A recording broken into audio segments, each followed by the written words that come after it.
Hi Taurus! Kamusta? Welcome back to Pinay Angel Tarot. This is your February kapalaran para sa mga Taurus. General love din, kaya maaaring mag-resonate o hindi. Pero pag nag-resonate, comment nyo para alam ko. Kamusta kayo guys? Comment present para alam kong nanonood kayo. Tingnan natin ang energies connected sa'yo sa love life mo.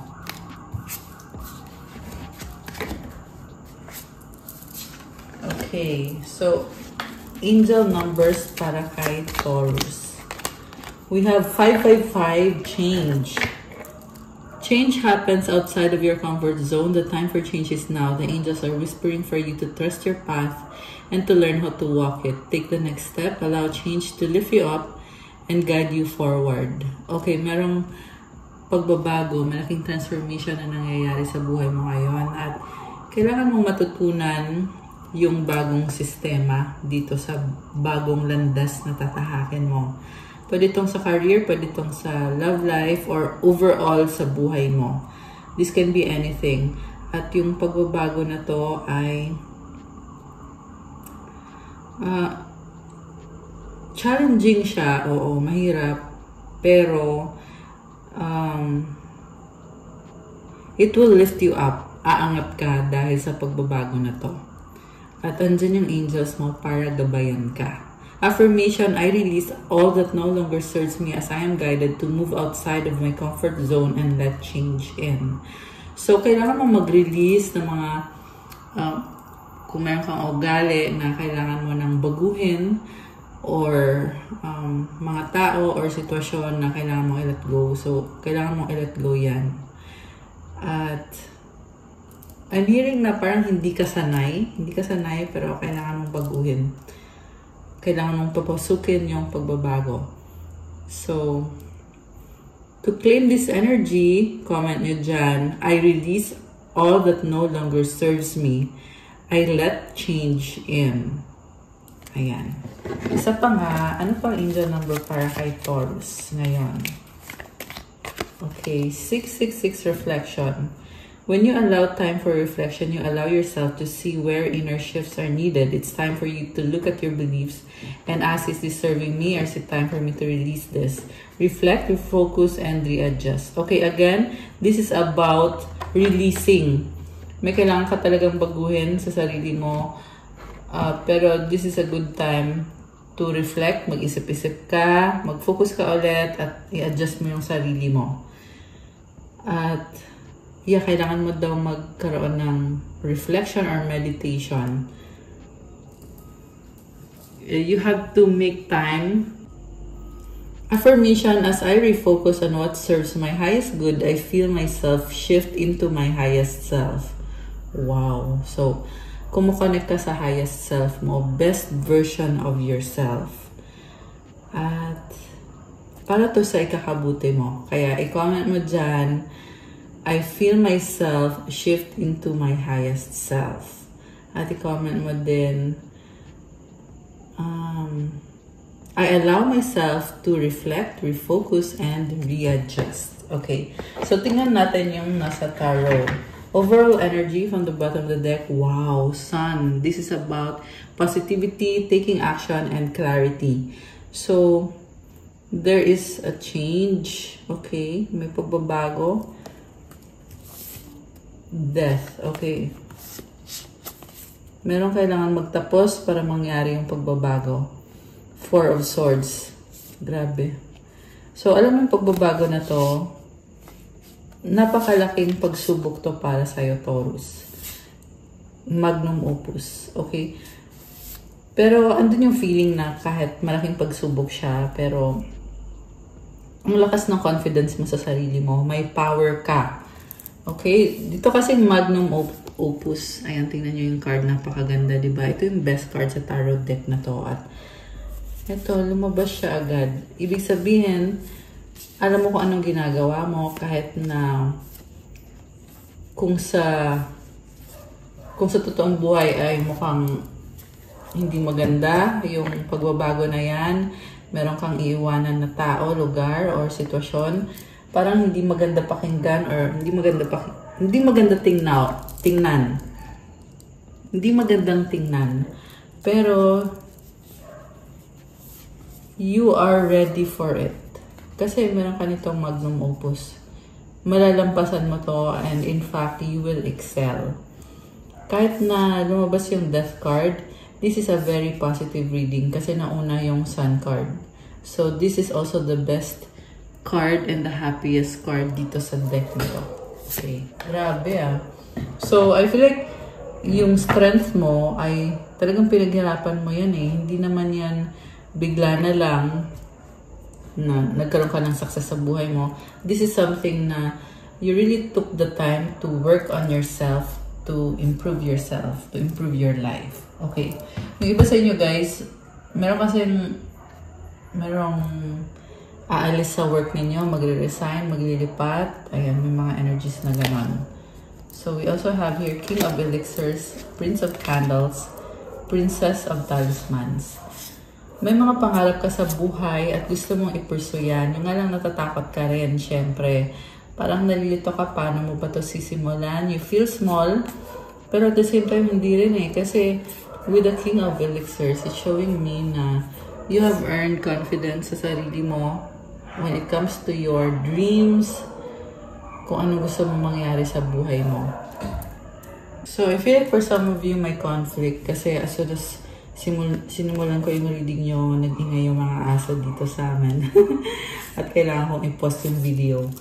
Okay, so anyway, to continue, we also have here Ace of Wands, Two of Pentacles, Nine of Swords, Seven of Swords, and Queen of Keys. Oh my gosh. Okay. Merong person dito. By the way, baka may kadate kang Leo. Air sign, Gemini, Libra, Aquarius, water signs, Cancer, Pisces, Scorpio. Although this can be any sign, lahat naman ng signs andito, malakas din yung fire signs. Aries, Leo, Sagittarius. May konting earth signs, Capricorn, Taurus, Virgo. Okay. We have 3 of Cups, 5 of Cups, Strength, 10 of Swords, 9 of Wands. So, you want to pursue something na mas gusto mong gawin at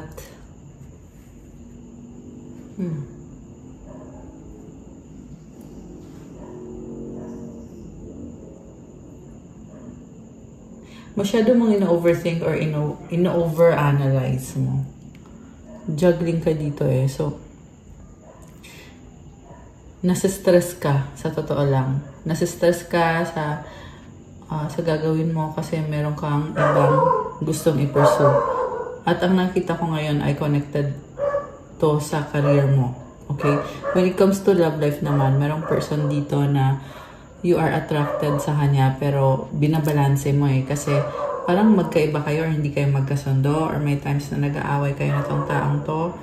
Sobrang ka nag-aalala and at the same time, you have to save yourself. At minsan parang kailangan maging harsh ka para to bring your point across or para masabi mo kung ano yung kailangan mo sabihin sa taong yan. I feel like there's a problem sa communication. Pwede kasi itong language barrier, baka kasi magkaiba kayo ng lahi, kaiba ng kultura, or may some sort of adjustment na kailangan mong gawin. And parang you're coming off as harsh. Parang ang harsh mo pakinggan. Pero sa totoo niyan is mahal mo tong taong to, yung nga lang parang nagsisimula pa lang kayo eh. Kaya nahirapan ka, nag-a-adjust ka, pero if feeling ka na parang hindi mo alam kung anong gagawin or paano mo i-deal yung taong yan. And then 3 of Cups, okay. Very emotional yung nakikita ko ngayon sa energies mo na nagtitiis ka, nahihirapan ka na, at pinipilit mo pa rin ipaglaban yung relationship nyo. Pero masaya ka naman, nag-i-enjoy ka, oo, bagong-bago tong relationship na to para sa'yo. Pero at the same time, natitrigger ka eh. Parang sinusubok yung patience mo, yung character mo. At, may sort of temptation din dito. Ano kaya yun? Temptation. I feel like temptation to control the person or the situation. Kasi you are very strong. Ayan, you have strength card here. So, parang gusto mo na ikaw yung may control. At the same time, hindi mo naman pwedeng gawin yon kasi relationship is about balance, equality, harmony. At alam mo din yon. Okay, grabe. Ang lalim ng story na to. Nasagap natin today. And then, sa totoo lang kahit na hindi kayo nagkakasundo ng taong to, pero andun yung happiness, positivity, and passion, attraction, celebration. Okay, yun na lang, very emotional yung nakikita ko dito. So, I feel like merong umiiyak. Okay. Para lang masabi mo kung ano yung gusto mong sabihin, kailangan iiyak mo muna. Alam mo yun, yung ganon. So, we have the Hermit here. Naghihirap ka, nagsastruggle ka. Okay, but at the same time, you are protected. You have this star. Okay. Parang, ito yung kind of energy na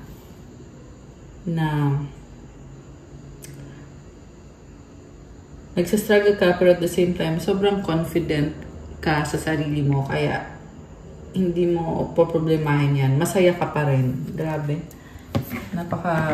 Napaka-blessed ng energy mo dito. So, i-comment mo yan. Claim blessings. Ayan, comment mo dyan, guys. Queen of Talismans, you are a creator, very practical energy. May dream catcher, oh. So, I feel like you are protecting your dreams. You are filtering. Meron kang filter inaalis mo yung bad energy kasi gusto mo i-save lang yung good energy. Siguro mahilig ka sa mga necklace or earrings, mga burlolo. And also, meron kang star dito. You have some sort of achievement sa life mo na sobrang proud ka. Four of Pentacles, nag-iipon ng pera. Prince of Keys. Okay. Curiosity. Eight of Pentacles. Sobrang focus ka sa work mo at ini-enjoy mo yan. The Tower. Hindi mo maiwasan na talagang ma-feel na parang stuck ka sa trabaho mo at gusto mo nang makaalis dyan, gusto mo nang makawala dyan. Ten of Pentacles. At the same time, may pera dito. Five of Swords. Pero inisip mo na anin mo naman ang pera kung hindi ka masaya. Kaya gusto mo ng bagong simula. Ace of Talismans. Queen of Elixirs. Oh, wow. Okay. Grabe. So, yeah. May halong career reading. Message for you today, Taurus. So, balik tayo dun sa person na ka-deal mo.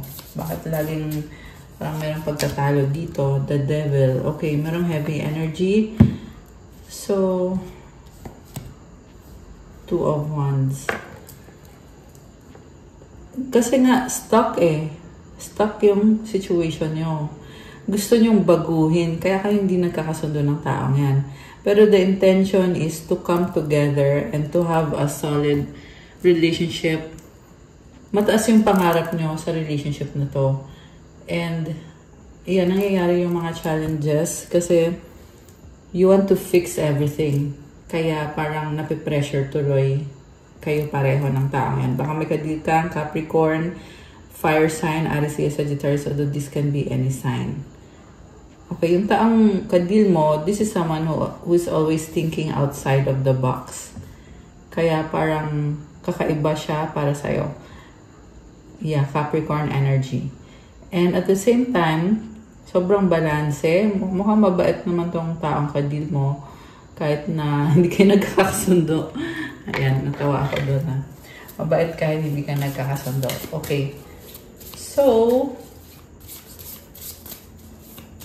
tingnan natin. Ano bang intention niya sa'yo? Wow! Ace of Elixirs.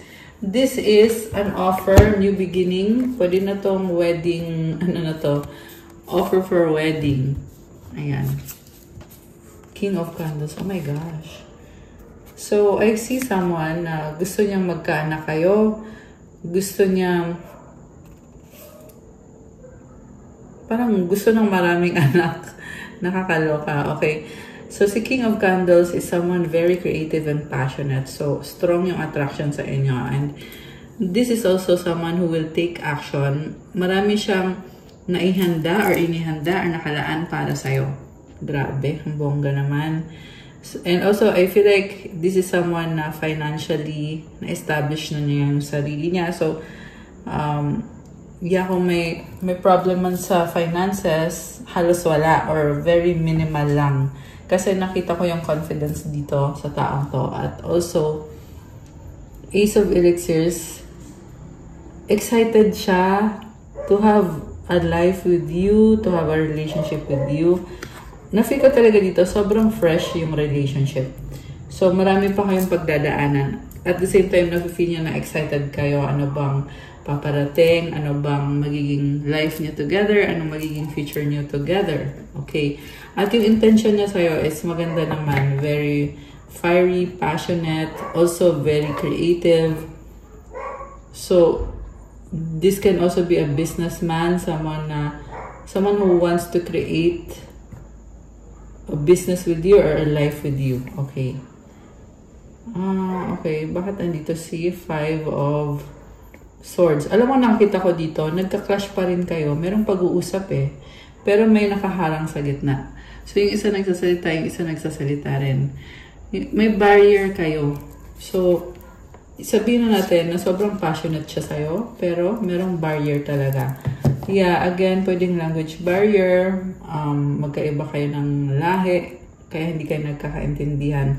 Pwede din naman tong same lang naman, pero yung ano nyo, yung birthday nyo ay magka-clash or opposites kayo. Okay, sobrang opposite yung nakakita ko dito. Ace of Talismans. Okay, gusto niya talaga ng stability. So, okay. Parang nagigets ko na yung ugali ng person mo. This is someone na very vocal. So, kahit lalaki to, this is someone na pag may na-feel siya na something is wrong or mas may iba siyang gustong paraan, sasabihin niya talaga kaya sort of nagkakasakitan kayo. Ganon. Pero, this person brings peace and harmony. Andito yung Six of Swords eh. Or, this is also someone na kung nagkaroon ng misunderstanding or disagreement, gusto na niya ngayon ng peace and harmony. Ito, naayos na yung mga keys, diba? Ito kasi magulo eh. Ayan, kaya ito ngayon naayos na. Okay, Seven of Wands. So, tinatry niya mag-adjust sa'yo kasi mahal ka niya, Queen of Elixirs. Justice. Wow! Strong person yung ka-deal mo at yung nga lang may mga bagay na hindi niya sinasabi sa'yo. So, yeah, feeling ko meron pa rin misunderstanding sa part na yon. Nakakaloka. Judgment, Princess of Candles. Okay, nagkakasundo naman kayo. Yung nga lang, pareho kayo. Alam mo, natatawa ako sa reading na to. Parang ang cute. Pero at the same time, parang nakakainis din. Kasi pareho kayo. May something wrong eh. Ngayon, kita mo itong dalawang snake na to. Parang may problem sa kanya, may problem din sa'yo. And you're trying to balance it out. Okay? Through communication. Which is maganda naman yun. So, si Princess of Candles, possibly ito yung mga decision nyo na you are coming up with decisions together para ma-maintain yung peace and harmony. Grabe, nakakaloka. Anong outcome dito? Anong outcome dito? The Alchemy. Wow! Princess of Keys, the Star. Wow! Guys! The Tower. Grabe naman to. Napakalaking challenge, pagsubok. Oh, you are investing in something. Connected sa kaperahan, connected sa bahay. Merong bibili ng bahay. Grabe, oh. Tower. Okay, merong iiwanan na bahay. Merong maglilipat ng place. Kaya tower. Okay? Legacy. Nine of Pentacles. Grabe, puro pera naman to, oh. The Oracle. Ito ka, Taurus. Napakataas ang standards mo at sa nakita ko, challenging man tong pagbabago na to, pero you are still very productive, abundant, and Financially overflowing. Grabe. So nice. Okay. I-claim nyo yung mga energies na to, guys, kasi sobrang ganda. So, I claim abundance. Claim blessings. And you're also very independent. So, parang feel mo dito, sa mga pagbabagong gagawin, merong nawala sa'yo, pero at the same time, gusto mo naman yung ginagawa mo. You feel a sense of independence. Parang feel mo na mas na blessing to, yung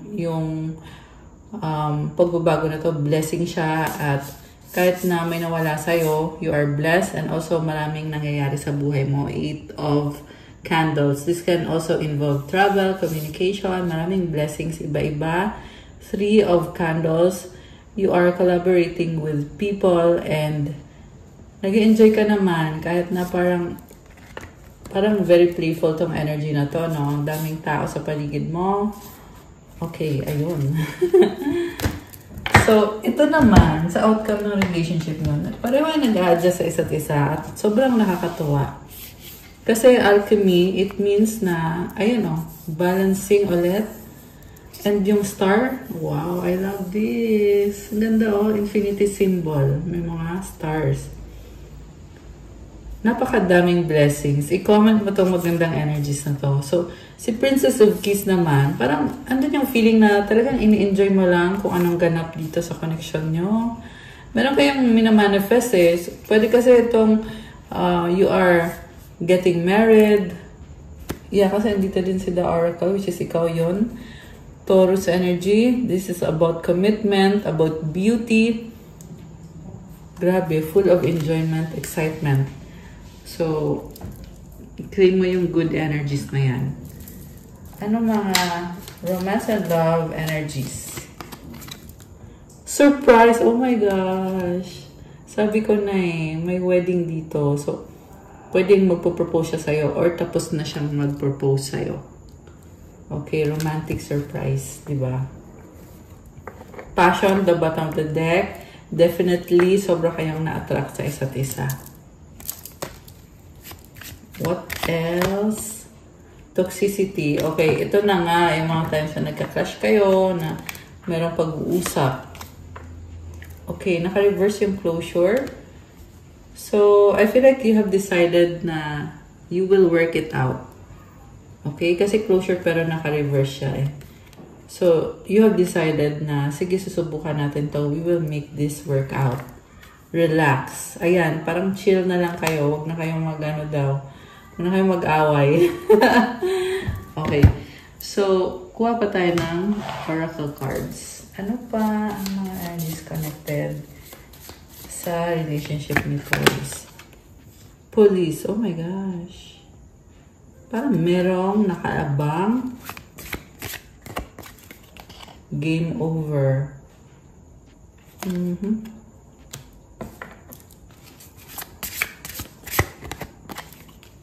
Depression. Okay. So, I feel like ito yung mga times na hindi kayo okay. Merong umiiyak eh. Ayan. Yung babae. Okay. So, may sila itong isang to. Total drama. Ayun na nga. Ayan, may drama talaga. Pero, nakita ko yung shift dito eh. Na, since nga you decided na gusto niyo i-work out yung relationship nyo or yung connection nyo, you will adjust sa isa't isa. I know, I hate nothing about you. Talagang pinag-aaralan nyo to. Okay, merong hater.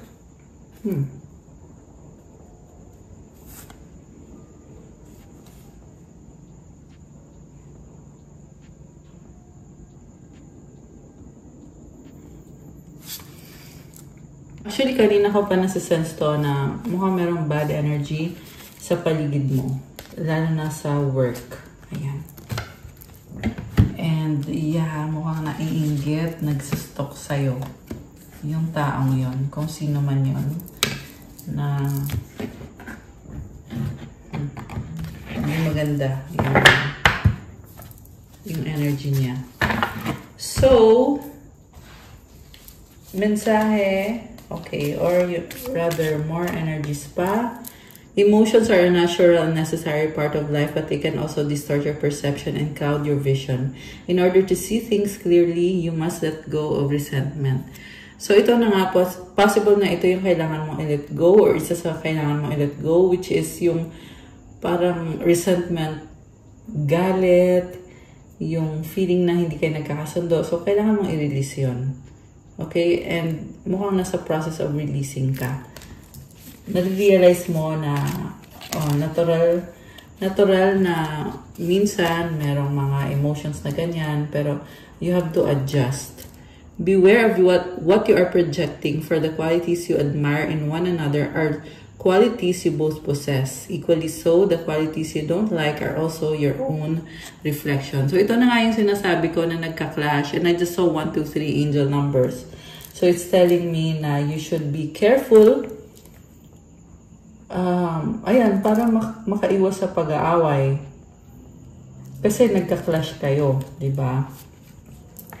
So, you have to make conscious effort. Kasi andito pa rin tong problem na to. Although, you're already working on it. Pero, you have to keep going.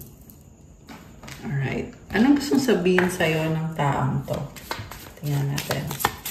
Anong gustong sabihin? I need more time. Okay, teka, baliktad pala to. Ano pa? You're all I need. Oh my gosh.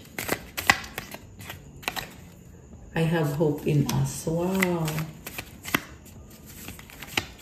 Alam niya na mag-workout to kahit nahihirapan kayo. I need your time and commitment. One more. Aquarius. Okay, baka may kadika Aquarius or baka Aquarius season is significant kasi ngayon, nasa Aquarius season pa tayo ngayon. Ayan. Okay.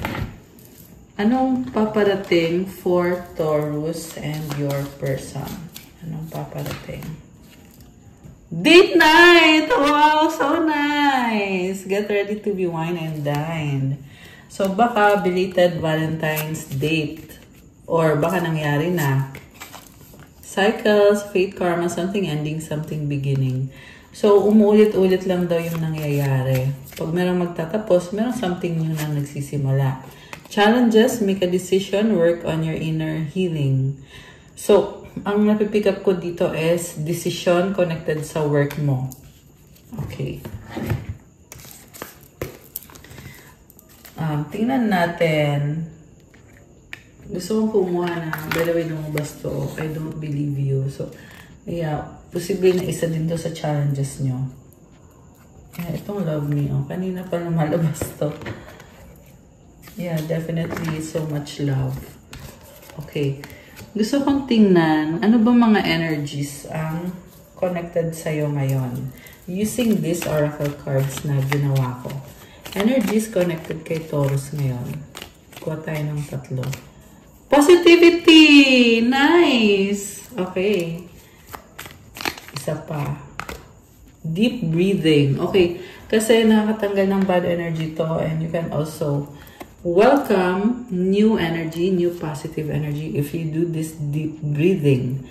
So, napaka-simple lang ng deep breathing, guys, pero yung benefit nito, yung benefits ay sobra-sobra.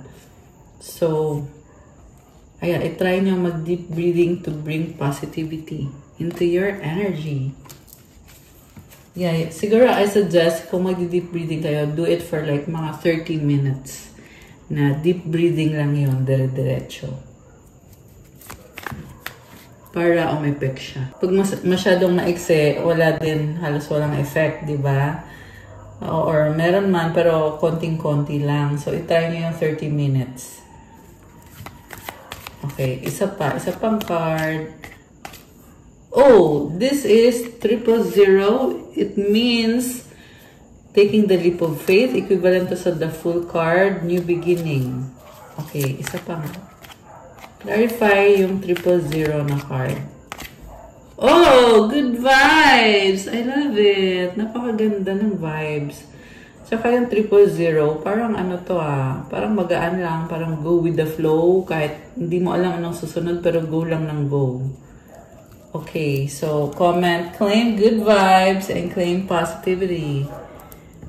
Okay, guys, that's all for your February Kapalaran, mga Taurus. Thank you for watching. Please like, comment, subscribe, hit the notification bell. Let me know kung nag-resonate ba. Kung kailangan nyo ng gabay, you can book a private reading. Message na kayo sa Viber or sa WhatsApp para mas mabilis. Nasa description box po yung contact details.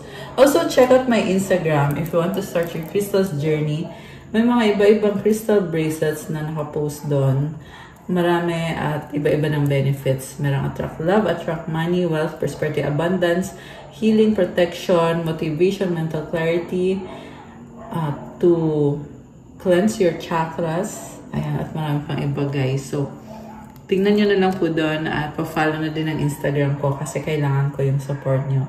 Thank you, Taurus! I love you, guys. Have a good day. God bless you all. Stay safe and see you again soon. Bye!